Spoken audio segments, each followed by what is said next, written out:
చందమామ కథ అత్యాస పిశాచం. రామాపురం అనే గ్రామంలో సూర్యం అనే యువకుడు ఉండేవాడు.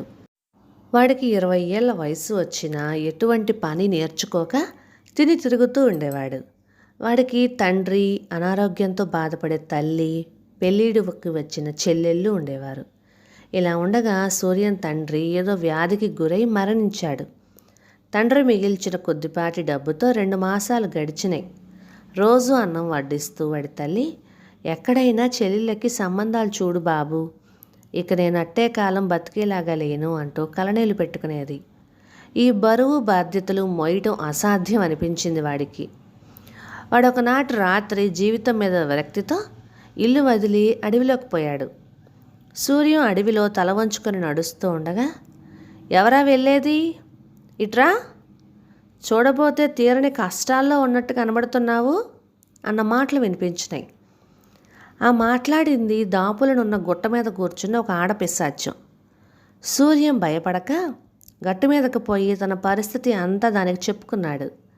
అది విన్న పిశాచం కొంచెంసేపు వెక్కి వెక్కి ఏడ్చి, ఇన్ని కష్టాల మధ్య నువ్వు ఇంకా బతికి ఉండడం ఎంత ఆశ్చర్యం అన్నది.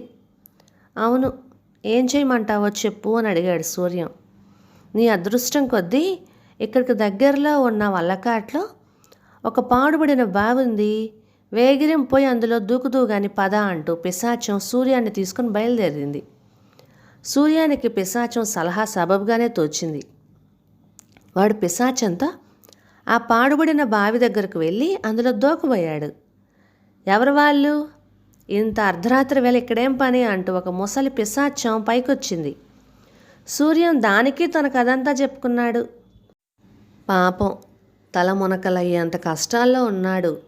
ఆ కష్టాలు వింటుంటే నా గుండె తరుక్కుపోయింది. నా వంతు సహాయం చేయడానికి ఇక్కడికి తీసుకొచ్చాను అన్నది ఆడపిశాచం గర్వంగా. అగౌరవించావు కానీ ఇక వచ్చిన దారిన వెళ్ళు అని ముసలి పిశాచం ఆడపిశాచానికి చివాట్లు పెట్టి పంపించేసింది.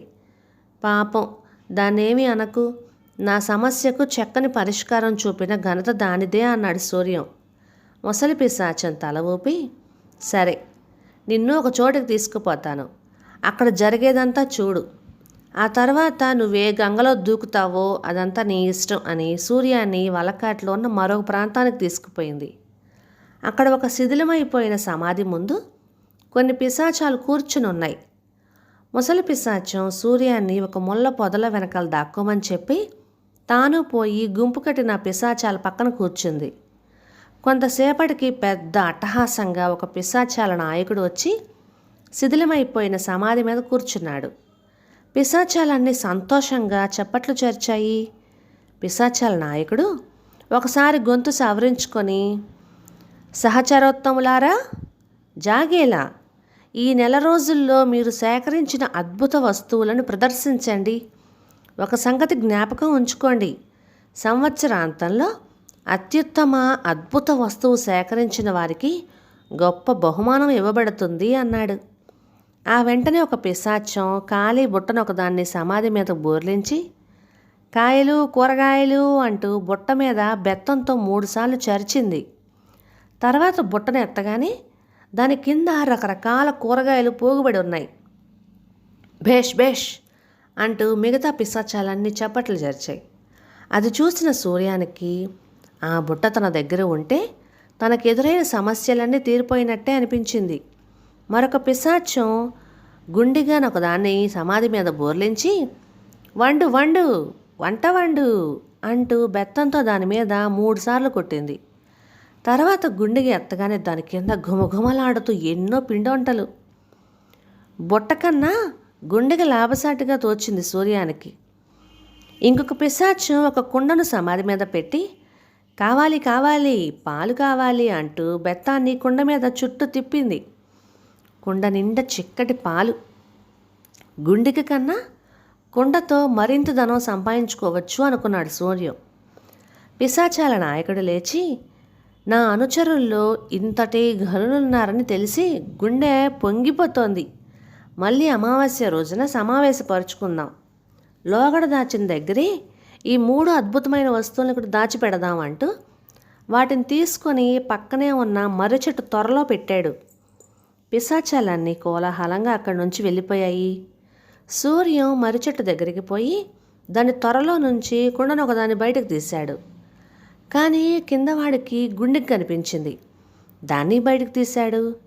తర్వాత బుట్టను, దాని అడుగున ఉన్న పిల్లన గ్రోవిని, చెప్పులు, చేటను, బెత్తాన్ని, గంటను బయటకు తీశాడు. వాటన్నింటినీ ఎలా తీసుకుపోవడమా అని వాడు ఆలోచిస్తూ ఉండగా త్వర అడుగున ఒక గోనె సంచి కనిపించింది. సూర్యం ఆత్రంగా దాన్ని పైకి తీసి అద్భుత వస్తువులన్నింటినీ అందులో వేశాడు. తర్వాత అక్కడ దొరికిన ఒక తీగతో గోనె మూతిని బిగించి కట్టి దాన్ని భుజానికి ఎత్తుకోబోయి తెల్లబోయాడు. అద్భుత వస్తువులతో నిండిన ఆ గోనె కాస్త అదృశ్యమైపోయింది. గోనె కూడా అద్భుత వస్తువు అన్న సంగతి అప్పుడు అర్థమైంది సూర్యానికి. సూర్యం పిచ్చివాడిలాగా దిక్కులు పరికిస్తూ ఉండగా ముసలి పిశాచం అక్కడికి వచ్చి, జరిగిందంతా చూశాను. నేను పాడుబడిన బావి దగ్గర నిన్ను చూసినప్పుడు నిరాశ పిశాచం నిన్ను ఆవహించి ఉంది. నీలో ఆశ అనే కొత్త ఊపిరి పోసి నీ చేత ఆత్మహత్య ప్రయత్నం మాన్పించడానికి నిన్ను ఇక్కడికి తీసుకొచ్చాను. అయితే ఇక్కడ నిన్ను నిరాశ పిశాచం వదిలి అత్యాశ అనే పిశాచం పట్టుకుంది. అందువలనే అన్ని అద్భుత వస్తువుల్ని సొంతం చేసుకోవాలన్న ఆరాటంలో ఏ ఒక్కదాన్ని నీదిగా చేసుకోలేకపోయావు అన్నది. అవును, నిజమే. మరి ఇప్పుడు నేనేం చేయాలి అని అడిగాడు సూర్యం. మనిషి పట్టుదల వహిస్తే ఎన్ని అద్భుతాలనైనా చేయగలడు. నువ్వు కూరగాయలు పండించలేవా? పిండి వంటల వ్యాపారం చేయలేవా? ఇన్ని గేదెలు పెట్టుకొని వాటి పాలు అమ్మి కుటుంబాన్ని పోషించలేవా? ఆలోచిస్తే బతకడానికి ఎన్ని మంచి మార్గాలు లేవు అని ముసలి పిశాచం అదృశ్యమైపోయింది. ఆ మాటల్లోని సత్యాన్ని గ్రహించిన సూర్యం కొత్త ఉత్సాహంతో ఇంటికేసి బయలుదేరాడు. కథ సమాప్తం. ఇక ఈ కథ మీకు నచ్చినట్లయితే లైక్ చేయండి, షేర్ చేయండి, సబ్స్క్రైబ్ చేయండి. Thank you.